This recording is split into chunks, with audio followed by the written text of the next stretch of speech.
তাকে সম্মান করেছেন, সরকার সম্মান করেছেন এদেশের জনগণ। এই সম্মানিত একজন শিল্পীর পরিবারকে বাঁচিয়ে রাখার জন্য সরকারের সকল মহলের প্রতি আমি আবেদন জানাচ্ছি। এবং তারা আজকে আব্দুর রহমান বয়াতি নিজের বাড়ি ছিল ঢাকা শহরে, তিনতলা বিল্ডিং ছিল, সেই বিল্ডিংটি আজকে তাদের নাই, কারণ এই নতুন রাস্তা হওয়ার কারণে আজকে তারা সেই বাড়িটি হারিয়ে ফেলেছে।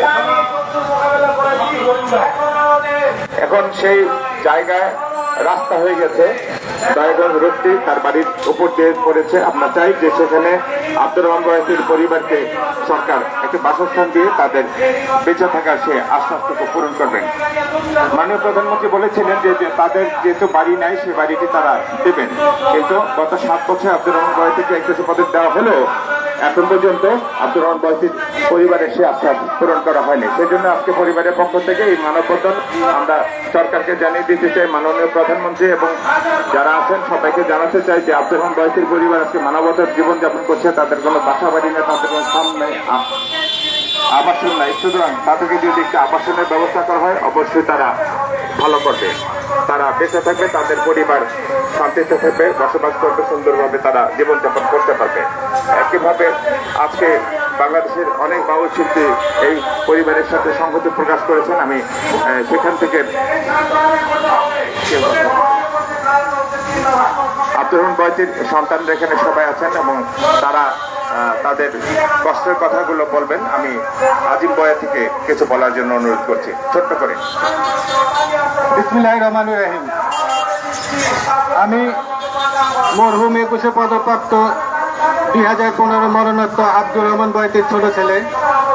আমি আপনাদের কাছে যা একুল আবেদন করে বলছি যে আমার বাবা যখন মৃত্যুবরণ করেন 21 পদক দিয়ে মাননীয় প্রধানমন্ত্রী জননেত্রী শেখ হাসিনা, উনি আমাদেরকে অনেক সম্মান দিয়েছেন এবং রাষ্ট্রীয় অনেক মর্যাদা দিয়েছেন। তিনি বলেছিলেন যে আব্দুর রহমান বয়াতির পরিবার কেন বাসস্থান চিহ্ন থাকবে। তাই আমি আপনার কাছে আকুল আবেদন করে বলছি যে আপনি যেখানে বলেছেন আমার রাষ্ট্রীয় সরকার আওয়ামী লীগ যতদিন ক্ষমতায় থাকবে একটি লোক আশ্রয়হীন বা গৃহহীন থাকবে না। আমি ওই কথা বলে আপনাকে আমি বলতে চাই যে মাননীয় প্রধানমন্ত্রী আপনি দয়া করে আমাদের এই পরিবারটার দিকে একটু দৃষ্টি দিয়ে তাকান। আমরা খুব অবহেলিত এবং ছিন্নমূলের চাইতেও অনেক খারাপভাবে আমাদের জীবনযাপন হচ্ছে। আপনারা যারা সাংবাদিক ভাইরা আছেন আপনাদের কাছে বিনীত অনুরোধ যে আপনারা মাননীয় প্রধানমন্ত্রী বরাবর আমাদের এই আকুল আবেদনটি পৌঁছে দেবেন, যাতে আমাদের একটা বাসস্থানের ব্যবস্থা মাননীয় প্রধানমন্ত্রী করে দেয়। আমরা আপনাদের মারফতে আমরা প্রধানমন্ত্রী বরাবর দৃষ্টি আকর্ষণ করার জন্য বিশেষভাবে অনুরোধ জানাচ্ছি, কারণ আপনারা ছাড়া আমাদের কেউ নাই। আমরা রাস্তায় আজকে দাঁড়িয়েছি শুধু একটি আকুল আবেদনের জন্যই যে মাননীয় প্রধানমন্ত্রী যে বলেছিলেন আব্দুর রহমান বয়াতির পরিবার কখনো বাসস্থান ছাড়া থাকবে না। আজকে বিগত 7-8 বছর হচ্ছে আমাদের কোথার থেকেও কোনো সারা শব্দ আমরা পাচ্ছি না। আমরা অনেক জায়গায় আমাদের বাসস্থানের জন্য দরখাস্ত জমা দিয়েছি, অনেক জায়গায় আমরা দরখাস্ত জমা দেওয়ার পরেও আমাদের কোথা থেকে কোনো সাড়া পাইনি। তাই আজকে বাধ্য হয়ে প্রেস ক্লাবের সামনে আপনাদের শরণাপন্ন হয়েছি। আপনারা সাংবাদিক ভাইরা যারা আছেন আমাদের জন্য দোয়া করবেন, আর আমাদের এই কথাগুলো মাননীয় প্রধানমন্ত্রী বরাবর যাতে উনি পৌঁছায় সে ব্যবস্থাটুকু আপনাদের করে দেবেন। তার জন্য আপনাদের কাছে আমার আব্দুর রহমান বয়াতির পুরো পরিবার আজীবন চিরঋণী থাকবে। আপনারা দয়া করে আমাদের আকুল আবেদনটি মাননীয় প্রধানমন্ত্রী বরাবর পৌঁছায় দেবেন। সাংবাদিক ভাইরা আসসালামু আলাইকুম। এবারে ছোট্ট করে বক্তব্য দেওয়ার জন্য আমি বাংলাদেশের প্রখ্যাত বাউল শিল্পী আব্দুর রহমান বয়াতির মেজর ছেলে আলম বয়াতিকে কিছু বলার জন্য অনুরোধ।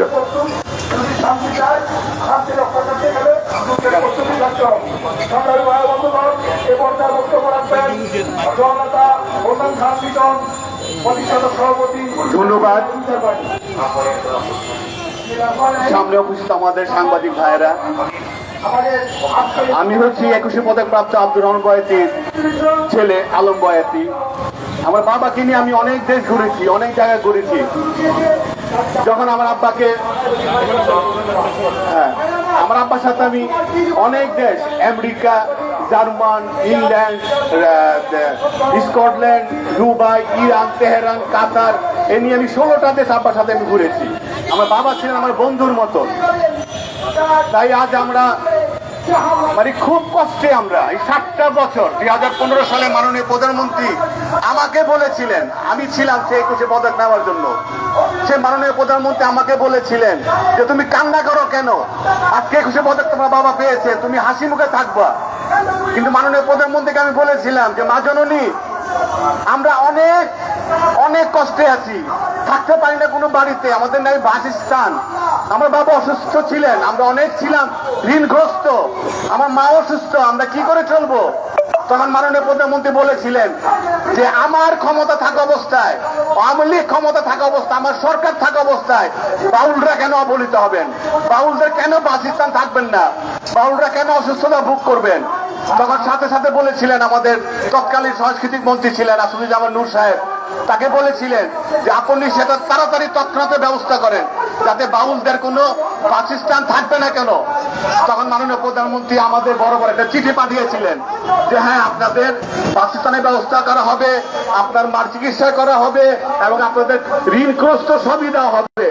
আমাদের একটা ভাগ্য খারাপ, আমার মার ঋণ, আমাদের বাবার ঋণ শোধ হয়েছে, আমার মার চিকিৎসার ব্যবস্থা হয়েছে, কিন্তু মাননীয় প্রধানমন্ত্রী যে বলেছিলেন যে বাউলদের কখনো রাস্তাঘাটে থাকতে হবে না, কখনো মানুষের দ্বিধা থাকতে হবে না, কখনো তারা মানুষের পরনিন্দা করবে না, তাদের বাসস্থান অবশ্যই থাকবে। আমার কাছে এখন ওই চিঠি প্রমাণ আছে, আমাদের চিঠি আছে যে মাননীয় প্রধানমন্ত্রী লিখে দিয়েছেন যে তোমাদের বাসস্থানের ব্যবস্থা করা হবে। কিন্তু 7টা বছর আমরা মাননীয় প্রধানমন্ত্রী দপ্তরে প্রায় 100-র উপরে আমরা দরখাস্ত দিয়েছি, এমনকি জেলা প্রশাসকের বরাবর আমি দরখাস্ত দিয়েছি, কিন্তু সেটার কোনো ফল আমরা এখনো পাইনি। না পারাতে শেষ পর্যায়ে আমরা বাধ্য হয়েছি মানববন্ধন করার জন্য মাননীয় প্রধানমন্ত্রী মা জননীর কাছে আমাদের এই কথাগুলো যাতে পৌঁছায়। ওনার নির্দেশনা কেন আমরা এখনো বাস্তবায়ন করতে পারতেছি না?